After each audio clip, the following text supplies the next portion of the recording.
Well, next, a pensioner slapped with an £80 parking ticket because the traffic warden couldn't read his disabled permit, which had the fine overturned, after Anglia's Night got on his case. 87-year-old Harold Cadwallader from Suffolk was given the ticket because the sun had faded his parking badge.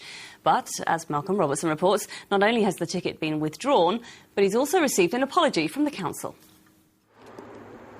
It takes Harold Cadwallader a bit of time to get around these days, but at the age of 87 he's still reliant on his car and is grateful for the disabled badge that he's had for years. On Monday, he headed off for his usual game of bridge in his hometown of Woodbridge and parked in his usual spot by the town's community hall. He was out of luck on the bridge table and out of pocket too, because while he was playing, a traffic warden noticed that some of the details on his blue badge weren't very legible and wrote him out a parking ticket, even though his current badge is valid for another 12 months. And he was faced with an £80 fine. It's obvious that the felt-tip pen which they use to write the notice is not suitable for 5 years, for 3 years in the sun. It's absolutely ridiculous. Suffolk County Council issued Mr Cadwallader's disabled badge, but his local district council issued the fine, which prompted him to write to them saying he shouldn't pay at all. When I rang up the people to see whether the card was still valid, they said it was, and I said, well, it's been bleached in the sun. Well, she said, you should put it where the sun doesn't shine when you're not driving. Suffolk County Council say they'll fast-track a new disabled badge to Mr Cadwallader. His local councils say they want to be customer-friendly, but couldn't they have handled this a bit better? Telling him to stick it where the sun don't shine maybe wasn't the most sensible thing to do. I don't think anybody said it in that tone of voice or with that figure of speech in mind. But clearly, if it's left permanently on display, it's liable to fade. Things do. So I'm sure most people fold them up, put them in a glove pocket or something. But there you go. But the good news is they've agreed to waive the fine imposed on Mr Cadwallader. It may seem a little bureaucratic, but the local council's insisting on Mr Cadwallader's appeal being in writing. So this is it. I'm delivering it on his behalf, and this will hopefully save him £80. Here we are. Thank you. So for Harold Cadwallader, a happy ending. But the one thing that hasn't faded is his annoyance that he got a ticket in the first place. Malcolm Robertson, Anglia News, Woodbridge. At least common sense prevailed. Yeah, Good. I'm glad we were able to help, Harold. Now, we know how much you've enjoyed our coverage of our 50th birthday celebrations. So tonight, we're having another dip into the archives. Yeah, this is a film that was made about Anglia Television before we went on air. It was discovered by Essex film buff David Cleveland at a factory in Peterborough. The mystery is, when and where was it shown? Here's Natalie Gray.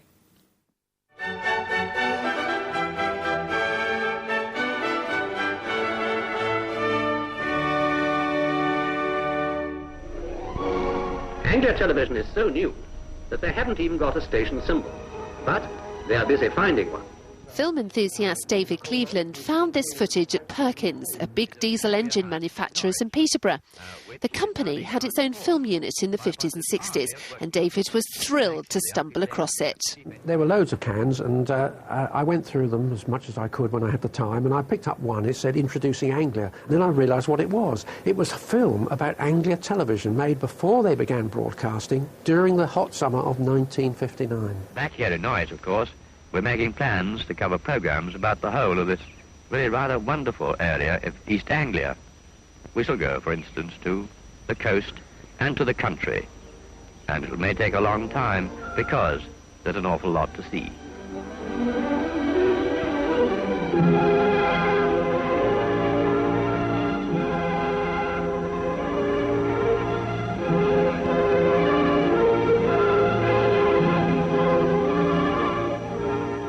Now, Anglia had an interesting set of board of directors, really, because some of them were filmmakers, which was unusual.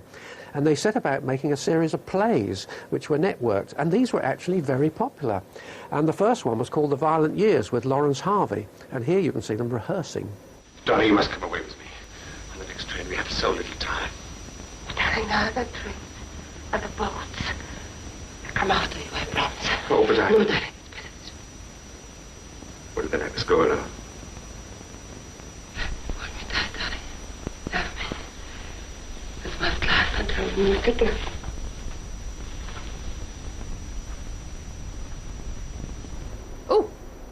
It's a bit saucy. It certainly is. Viewers of a certain age may remember David Cleveland as the Prof in the children's programme Vision On. After a long career with the BBC, he set up the East Anglian Film Archive in Norwich to preserve motion picture film. And with that in mind, he's published this book about films that were made in our region from 1896. Our film from the summer of 1959 ends with a new television being delivered at the house of Anglia's then programme controller, Stephen McCormack. Ah, here's the dealer with my set. The aerial is, of course, up there already. But this is the sort of scene that will be going on all over East Anglia in the coming months. Goodbye. Amazing seeing those pictures of all the cows outside of the front. Funny thing, this was one filled with cattle. Try and park in that lot. Right, finally tonight, you're going to like this one. Gardeners at Wimpole Hall Farm near Cambridge have come up with a radical new way to produce what they say is a super compost. That's how it's described. What's best, it saves money and the environment, and they only have to spend a penny to make it. Emma Baker explains. Staff at Wimpole Hall have a busy life, an endless list of important jobs across the estate. But recently that long list has been added to with a rather unusual call to nature. Literally. Yes, when the male gardeners need to spend a penny, they've been asked to shun the toilets and go straight to the pea bale. All in the name of compost. The straw is a valuable part of compost. The idea of getting people to pee on it is to accelerate the process, to help break down those lignins and get the whole compost system going faster, so that then you've got decent, good soil condition and fertiliser to put onto your gardens. Some people took to it straight away, quite naturally. Some people are a little reserved and don't really like the idea. Apparently urine has a variety of different components that make it a very valuable ingredient. And the new practice isn't just good for the compost, it's turned out to be good for the environment too. By the end of the year, the team reckons that 10 male gardeners will have made over 1,000 trips to the pea bale. And that will have saved Wimpole Hall as much as 30% of its daily water use, simply from cutting down on the number of times they flush the loo. One thing worth pointing out to all keen gardeners, this rule only applies to male urine. Apparently the female version is too acidic. So this is one bit of gardening that really is best left to the boys. Emma Baker, Anglia News, Wimpole Hall near Cambridge. Oh, I'm glad he washed his hands after going a little trip to the old pea bale there.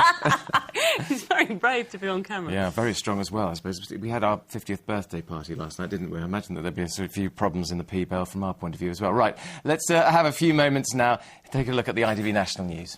Well, it's been another wet day, and there's some windy weather on the way too. Rachel, I understand we've got a weather warning. Yes, that's right. The Met Office have given out an advisory weather warning, just basically because there's going to be gale-force winds and persistent rain expected in the region really over the next 12 hours or so. So definitely one to get the brolly out for. So we can see this storm system on the latest satellite chart. It's a massive cloud just basically gathering to the southwest of the United Kingdom, and that's currently moving in towards us as part of a complex area of low pressure that's currently sweeping across the country, and that's bringing gale-force winds and persistent rain. Now, the south of England will see the worst of that weather, but it's still going to be windy in our part of the world, particularly in the early hours of tomorrow morning. So we can see there the tight isobars indicating the strong southerly winds that we can expect. But the weather really should be starting to calm down by mid-morning on Saturday. So it's not a complete write-off over the weekend. Hopefully Sunday should be a slightly better day. Anyway, well, let's have a look. Here's the rest of the weather.